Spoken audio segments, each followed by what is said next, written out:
अनंत कोटि दंडवत सद्गुरुदेव को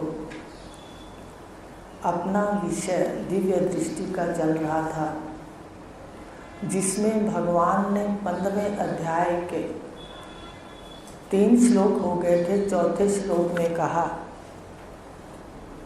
कि पहले अपने को साक्षी देखो, फिर साक्षी ब्रह्म को ब्रह्म में लीन करो।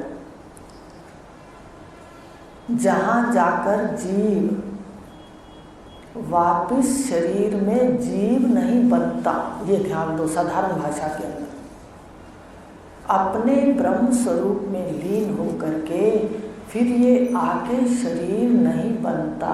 शरीर में बैठता तो है, लीला तो करता है, जब तक प्रारब्ध क्षय नहीं हो जाता, इसका पाठ जब तक समाप्त नहीं हो जाता, लीला तो करता है, लेकिन ये बनता नहीं है। हम तो बने हुए हैं, इतना आकार स्त्री बने हैं, पुरुष बने हैं, कितना गुरुदेव छुड़ा रहे हैं, हम फिर नहीं छोड़ते उस कंबल को, पकड़ के बैठे हैं। तो फिर क्या बताया, जहाँ जाकर नहीं लौटता और वहाँ जाओ, उसको ढूंढो। भगवान ने कहा साक्षी पद पे बैठने के बाद जहाँ जाकर वापस नहीं लौटता, माने ब्रह्म स्वरूप को में स्थित हो। और उसके लक्षण बता दिए कि वो स्थान कौन सा है, जहाँ जाकर जीव वापस नहीं लौटता, माने जीव नहीं बनता। तो क्या कहा, अनादि है, उसका पता दिया कहाँ जाना है। अनादि है ये रचना, जहाँ से गहें उसी को दृढ़ भाव से ही। तो वही स्थान बता देता हूँ, भगवान ने कहा ढूंढ ले तू गुरु के साथ मिलके कि रचना जो दिख रही है ये जहाँ से प्रकट हुई है, जहाँ से उत्पन्न हुई है, वो स्थान देख ले और उसको हृदय में धारण कर ले, बुद्धि में पकड़ ले भावों से। भगवान को कहना पड़ा पकड़ ले, इसका मतलब ये स्थान देखने के बाद भी जीव उसमें से फिसल जाता है। ये अपनी भाषा में कहते हैं ना, तिलक जाता है। तो जब किसी निष्ठावान को सतगुरुदेव तिलक लगाते हैं तो कहते हैं भाई तिलक ना, अपने स्वरूप से तिलक ना। बात आ रही है समझ में, हंसी मजाक में तिलक लगाते हैं ना सतगुरुदेव, कभी साथ को कहते हैं भाई तिलक ना। जो निष्ठावान होते हैं अधूरे, उनको कह देते हैं तिलक ना, जहाँ बैठा है वहीं बैठा रहे, तिलक ना मत, ठीक है। और साधक को तिलक लगाते हैं तो कहते हैं तिलक जा भाई, इस शरीर से अब तू तिलक जा, बहुत हो गया। देखो हर चीज का एक सुंदर अर्थ है। अगर हम हर कार्य को ज्ञान में ले लेते हैं तो हमारे लिए पूजा बन जाता है, वो समय वो पाठ बन जाता है। तो इस प्रकार कहा, एक अनादि जहाँ से रचना है, प्रकट हुई है, उत्पन्न हुई है, उस स्थान को देख ले, वहाँ जाकर तू भी वापस नहीं लौटेगा। ठीक है, आगे समझ। तो अनादि, इसके मूल को देखने के लिए आपको लय चिंतन बताया था। शरीर पहले उतार दो, मन के पीछे आप साक्षी हो, फिर इसका लय चिंतन करो। तो इस प्रकार कहा कि ये जो रचना अनादि है उसी को दृढ़ भाव से पकड़ो। अब कहा कि जो अपने मूल स्वरूप में, ब्रह्म स्वरूप में ब्रह्मांड का लय करोगे तो ब्रह्मांड के साक्षी आप हो। ये आप देख लेना, आपको बता देते हैं। एक शरीर में आप पिंड के साक्षी हो। इस वक्त अभी भी कह रहे हो मैं साक्षी हूँ, मैं साक्षी हूँ, मैं साक्षी हूँ। लेकिन जब ब्रह्मांड का लय करोगे तो आप उस ब्रह्मांड के लय को भी देखोगे, इन आंखों से नहीं, अपने आत्म स्वरूप से। अगर नहीं पता चले तो रट लो, पहले वहां से पता चले। तो अपने उस आत्म स्वरूप से ब्रह्मांड की प्रलय को भी देखोगे। ये अभी तो पिंड की प्रलय देख रहे हो ना, सुषुप्ति को, या आप साक्षी हो। फिर ब्रह्मांड की प्रलय के, ब्रह्मांड के साक्षी आपको अनुभव हो जाएगा। जब ऐसा अनुभव हो जाता है, ये सारे ब्रह्मांड का साक्षी हूँ, ब्रह्म स्वरूप हूँ, तो फिर सारी सृष्टि के गुण हैं जो, तो सारे कहाँ से निकलेंगे बताओ, कहाँ से प्रकट होंगे? ब्रह्म स्वरूप से। जब जीव ब्रह्म में स्थित हो जाता है, एक बार देख लेता है अपना घर, तिलक जाता है। फिर ये बता दिया आपको, पर एक बार देख लेता है। जब एक बार देख लिया इसने अपना स्वरूप, तो फिर जब जितने भी गुण हैं, उद्भिज खानी, सेदज खानी, अंडज खानी, जरायुज खानी, ये सारे इसी से तो प्रकट हुए, ब्रह्म स्वरूप से। इस मैं से नहीं, देह को पहले उतारना है, आपको मनन में बताया है, लेकिन ये भी सिखाना पड़ता है। इसलिए ये जो 5 दिन का रखा है ना, 7 सप्ताह जो है निवर्ती सप्ताह, उसमें ये लाभ कि जो सारा दिन बैठा रहेगा वो तो सीखेगा ही। अब आधे घंटे में आपको बात बताएं कि उसको सिखाएं, नहीं हो सकता। तो आप इतना देख लो, धीरे धीरे सुनते हुए समझ आएगी। ब्रह्म स्वरूप में स्थित होने के बाद जितने गुण हैं वो ब्रह्म से ही प्रकट हुए। ये तो रटा हुआ है ना कि सारे गुण उससे ही प्रकट हुए, तो किससे राग द्वेष करेंगे बताइए? जब आपके ही दांत हैं और आपकी ही जीवा है, अगर कट जाएगी तो आप इलाज तो करोगे, पर दांतों को निकलवा तो नहीं देते। ये तो नहीं कहते कि काट ली मेरी जीवा को, डॉक्टर के पास चलो इनको निकलवा के छोड़ते हैं, ऐसा नहीं होता। फिर इसी तरह कि सारे विश्व में जो है अपने गुणों से रह रहा है। मुझे जो गुण नहीं पचता, एक देह वाले की बात कर रही हूँ, ब्रह्म स्वरूप की नहीं। जब देह में उतरा तो गुणों से क्या करेगा? बस थोड़ी सी दूरी, जो नहीं पचते। लेकिन इसको पता है कि सारे गुण परमात्मा के, कोई अवगुण नहीं है। किसी के नाम लिखा हुआ है कि ये अवगुण है, तमो गुणी माने तमो अवगुणी, बताओ कहीं पढ़ा है आपने? तमो अवगुणी या रजो अवगुणी? गुण, रजो गुण, सतो गुण, तमो। देखो जो सतो गुण है ना, सतोगुणी व्यक्ति तमोगुण की नकल नहीं कर सकता। जो तमोगुणी है उसके अंदर जो व्यवहार है तामसिक, वो सतोगुणी नहीं कर सकता। कर सकते हो? और जो तमोगुणी है वो सतोगुणी व्यवहार नहीं कर सकता। तो सबके गुण ही हुए ना। कोई तेजी से बोलता है तो उसका गुण है, आप शांत बोलते हो तो आपका गुण है। आप तेज नहीं बोल सकते और वो शांत नहीं बोल सकते। तो इसलिए इसका विचार करना दिक्कत है। कभी हम सबका हिसाब करते रहे, वो कैसा है वो कैसा। ईश्वर के बनाए हुए गुण हैं। लीला के अंदर अगर रावण ना हो तो राम की लीला लिखी ना जाती। रावण है तो रामलीला लिखी गई ना। तो इस प्रकार ये गुण है विश्व के अंदर, लेकिन उसको शुद्ध करना है। आप कहोगे गुण है तो फिर है नहीं, इस ज्ञान से गुण शुद्ध हो जाते हैं। अब वो भी धीरे धीरे समझ आएंगे। जब गुण शुद्ध हो जाते हैं तो विश्व के अंदर सतो गुण भी चाहिए, रजो गुण भी चाहिए और तमो गुण भी चाहिए। तो ये ईश्वर की सृष्टि में ये जब ब्रह्म स्वरूप में स्थित हो जाता है तो सारे गुण परमात्मा के हैं। ब्रह्म से ही प्रकट हुई है सारी सृष्टि। तो ये राग द्वेष नहीं करता। और जो आचार्य के पास आते हैं, क्योंकि वृक्ष की जो माया है ना, मूल माया कौन है? माई अपनी, ये जो शरीरों की माँ है माया, और बीज दाता पिता है ईश्वर। तो ये माया अपने ग्राहकों को परमात्मा के पास जाने नहीं देती। वो कहती मेरे दिक्कत आ जाएगी, मेरे ग्राहक अगर उधर चले गए तो मेरा वृक्ष क्या हो जाएगा? आप दोबारा पत्ता नहीं चाहोगे। सुन लो, जो गहरा ज्ञान लेता है वो शरीर, उसको इस जगत के अंदर कोई रस नहीं आता। वो कहता है हर बार आता हूँ यही देखो बचपन का अभी पढ़ा ना, देह भरण पोषण में बीते जीवन के दिन 4, बचपन, जवानी और बुढ़ेपा तीसरा दिन है। बस कार्य तो आप बुढ़ेपे तक कर सकते हो। जो चौथा दिन है जर्जर अवस्था शरीर की, उसमें नहीं कर सकते, उसमें बैठना पड़ेगा घर में। तो फिर कर लो ना, आपको कोई जगा रहा है, फिर बैठ के उसकी जुगाली करना बुढ़ेपे के अंदर। जब आ ना सको पकड़ के उसकी जुगाली करना। अभी आपको सिखा रहे हैं, तन मन लगा करके सीख लो।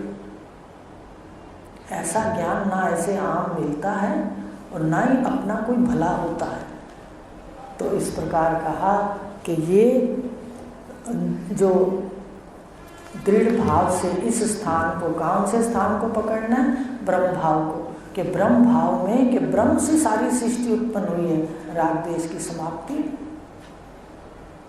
तो इस प्रकार आगे कहा। फिर उसके क्या लक्षण होंगे उस व्यक्ति के, मन कैसा हो जाएगा? अगली लाइन में भगवान ने कहा, निर्माण पढ़ो, निर्माण निर्मोह असंग वृत्ति। निर्माण, मान कहते हैं इस शरीर के मापदंड को मान लेता है कि मैं, मापदंड होता है ना, कितने मीटर का है, कहते मेरी हाइट इतनी है, मेरा मोटापा इतना है, नापते रहते हो ना, ये मान है। तो फिर जब ये इतना अपने को मान लेता है कि मैं इतना 6 फुट का हूँ, 7 का हूँ, ठीक है, 36 इंच चौड़ा हूँ, लंबा हूँ, तो फिर इसको कोई कह देना कुछ विपरीत, तो ये दंभ में आ जाता है, अज्ञानी आदमी मान में आ जाता है, मान चाहता है सब। लेकिन तत्वज्ञानी ब्रह्म स्वरूप में स्थित हुआ व्यक्ति वो मान में निर्माण हो जाता है और ना दूसरों का मान करता है, पर खुद के लिए खुद अमानी रहता है। हमारे ऋषियों ने कहा खुद तो अमानी रहता है, मतलब मान की इच्छा नहीं करता, और दूसरों का मान करता है, दूसरों से उपेक्षा नहीं करता किसी की। ध्यान देना, दूसरों का मान करता है और खुद के मान के लिए इच्छा नहीं रखता। पर एक बात ध्यान देना, शास्त्रों के अंदर है, गीता, शायद गीता में भी होगा, मुझे श्लोक नहीं याद, मान अपमान से परे, मतलब ब्रह्म ज्ञानी मान नहीं चाहता तो अपमान भी नहीं चाहता। क्यों? क्योंकि आशीर्वाद और विपरीत वेव्स जो उससे निकलती वो आपके व्यवहार पर निर्भर है। बात समझ रहे हो? हम आशीर्वाद ले सकते हैं या हम उनके सामने विपरीत कह के उनको कष्ट दे सकते हैं। ये हमारे कर्म हमारे ऊपर निर्भर है। वो किसी से ना तो राग करते हैं ना द्वेष, माने मान अपमान से परे, ये ध्यान रखना है। एक साधारण व्यक्ति का भी अपमान नहीं करना, तो हम जानकार का अपमान करेंगे तो शास्त्रों में तो बहुत कुछ लिखा हुआ है। इसलिए हम अपने भले के लिए, अपने ही विद्या की तरक्की के लिए ये दिमाग में जरूर रख लें। वो भले मान से परे हो, अपमान से परे हो, हमें कुछ नहीं लेना, हमें क्या करना है।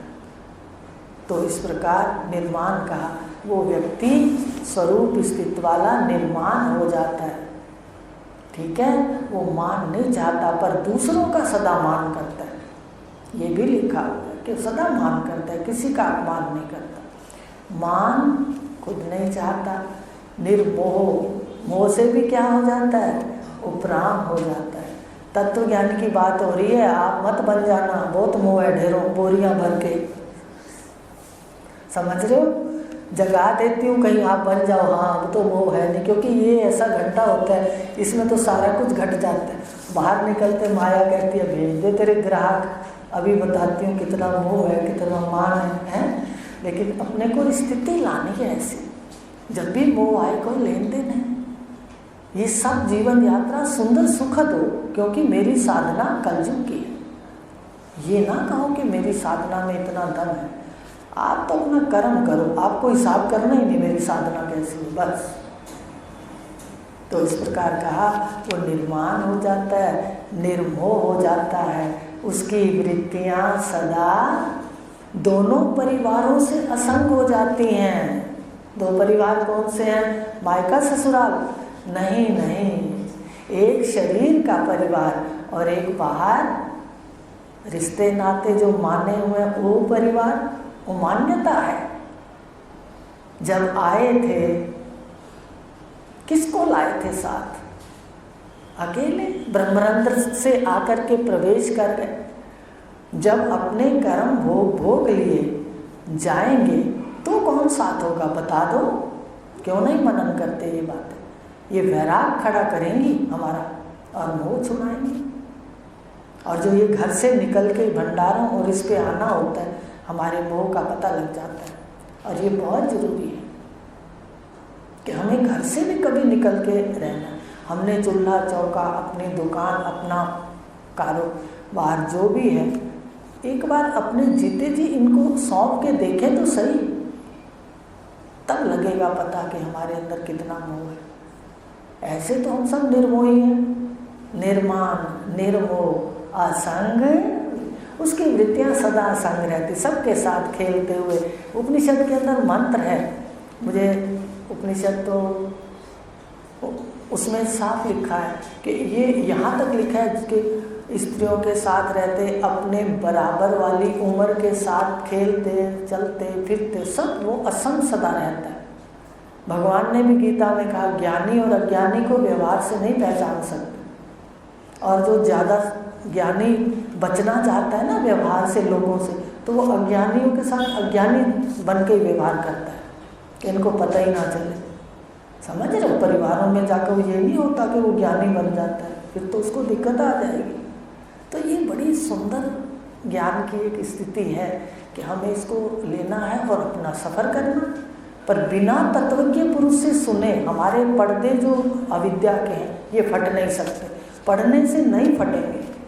फिर सुन लो, यहाँ श्रवण लिखा है, मनन लिखा है, निधिध्यासन लिखा है, महावाक्य का शोधन लिखा है। फिर उसके बाद दो स्थितियाँ आती हैं, सविकल्प समाधि, निर्विकल्प समाधि, तब है ब्रह्मज्ञानी की स्थिति। बताओ कितना सफर पड़ा है।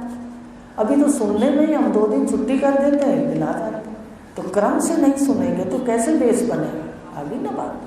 तो जब तक मौका मिले, मजबूरी है तो कोई दिक्कत नहीं, लेकिन ये देखो कि जीवन का लाभ उठाओ। और लगभग 3रा दिन सबका शुरू है और चौथे दिन में तो जर्जर अवस्था में वो घर का होता है ना, कोई इकट्ठा कर लेते हैं।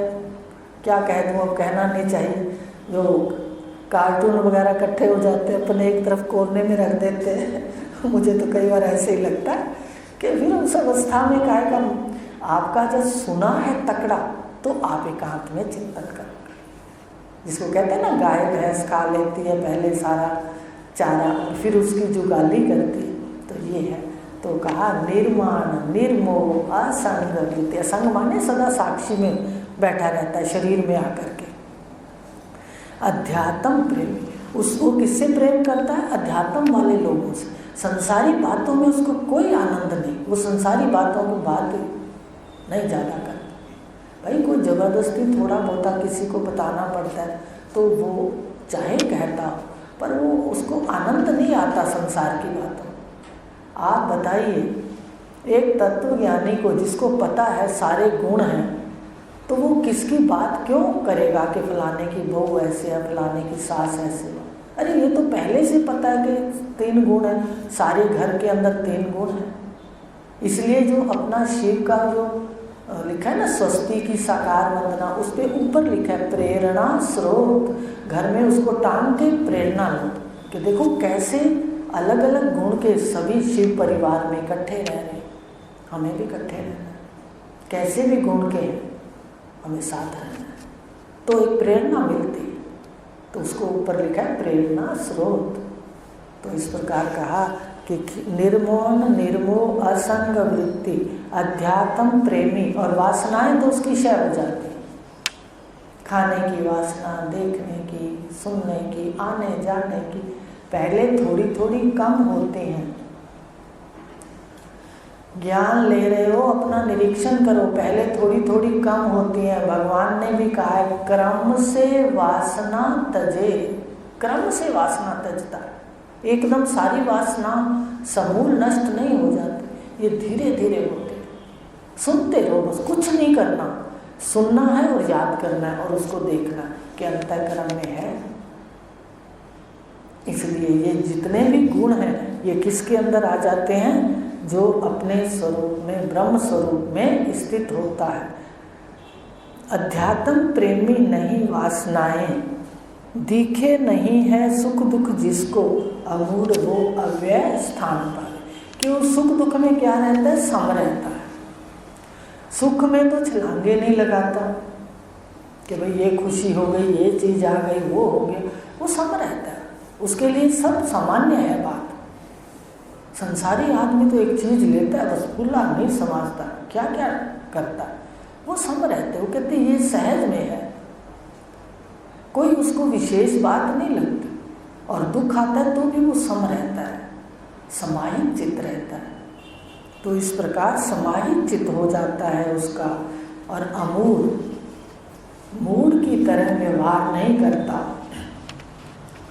मूढ़ व्यक्ति से तो बहुत ही मुश्किल है निभाना। आपने अनुभव नहीं किया होगा, पर मूढ़ लोगों से बहुत मुश्किल है निभाना। गल पड़ जाए तो बात को छोड़ते ही नहीं है। तो वो ऐसा नहीं होता, उसकी मूढ़ता समाप्त हो जाती है और अव्यय स्थान को प्राप्त कर लेता है। अव्यय माने जो स्थान कभी कम ज़्यादा नहीं होता, खर्च नहीं। मान लो आज वो स्थित हो गया तो जब तक शरीर है वो उसी में ही पूर्ण रूप से स्थित रहेगा। इसलिए वो उपनिषदों में मंत्र पूर्णमदः पूर्णमिदं के पूर्ण को क्या देखना? पूर्ण में से कुछ घटा दो, माने सृष्टि है पूर्ण में से प्रकट हुई, घटा दिया, कहते नहीं, फिर भी वो पूर्ण है। और इसमें 4 सृष्टि और प्रकट हो गई, 4 और जुड़ गई तो भी वो पूर्ण है। एक छोटा सा उदाहरण देती हूँ पूर्ण को देखने के लिए। स्वप्न में देख लेना, आज आपसे सुगंध प्रकट होता है तो क्या आपका चौथा हिस्सा खत्म हो जाता है क्या? 8वां 10वां कुछ नहीं, उठते हो तो वैसे के वैसे पूर्ण। और स्वप्न में आपने देख लिया 2-4 परिवार और जुड़ गए या 2-4 घट गए, जो भी देखा कुछ भी फर्क नहीं। आप पूर्ण के पूर्ण देखो, ध्यान से देखो। ईश्वर ने बहुत सुंदर सृष्टि बनाई है। अगर हम इस शरीर में आके ढूंढ लेते हैं तो सारे उपनिषद इसमें भरे पड़े हैं। उन्होंने कहा था बेटे अपने देह में ढूंढो, वेद उपनिषद सभी इसी के ऊपर है। देखो जो कर्म है वो बाहर का है, जो उपासना है वो अंदर अंतःकरण की है, जो ज्ञान है अज्ञान को काटेगा। स्वरूप स्थिति तत्वमसि, देखो कितना आसान है, लेकिन जानना है।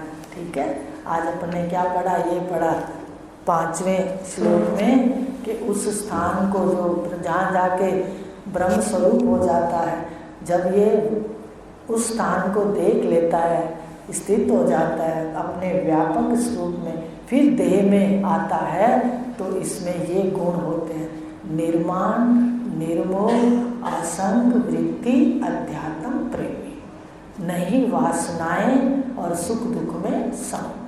वो मूढ़ता भी नहीं करता, मूर्खता से व्यवहार नहीं करता। तो अव्यय स्थान, अव्यय माने अटल। ध्रुव कहते हैं ना, ध्रुव, ध्रुव माने अटल, अटल स्थिति स्वरूप को प्राप्त हो जाता है। अटल स्थान साक्षी ब्रह्म है, उसको उसमें स्थित हो जाता है, तो उसको अव्यय स्थान कहते हैं, जो स्थान कभी खर्च नहीं होता। मन में भी बैठेंगे, बुद्धि में भी, तो सब में देखो खर्च हो रहा है। कभी अच्छा मिल रहा है अपने, अब मन बुद्धि में बैठे हैं, बताओ कितने दिखते हैं। कभी किसी ने कुछ कह दिया तो ये मन ढीला हो गया, कभी उत्साहित हो गया। वो सदा अपने स्वरूप में रहते हैं, आनंद स्वरूप में। गुरु नानक देव जी ने तो यहाँ तक कह दिया, वो रैन नित खड़ियाँ है ना, एक जब संग्राम पढ़ते थे, अब फिर संग्राम शुरू करेंगे। तो इस तरह से क्या है, संत महात्मा भी कह रहे हैं, भगवान भी कह रहे हैं कि सदा सम रहेगा, तो ये भी कह रहे हैं। तो आज अपने इतना ही लेंगे। अब ये गुण आपने अपने अंदर देखने, इसके लिए बाहर के व्यवहार की चेकिंग हो कि हमारी तरफ से कैसा व्यवहार हो रहा है, और अंदर मन के विचार की चेकिंग हो। अगर ये नहीं है तो सुनने का कोई फायदा ही नहीं। ये हो। और फिर सुधार का हिसाब कि कितना सुधरा कितना सुधरा, 3 बातें अपनानी है। हरि ओम। ओम पूर्णमदा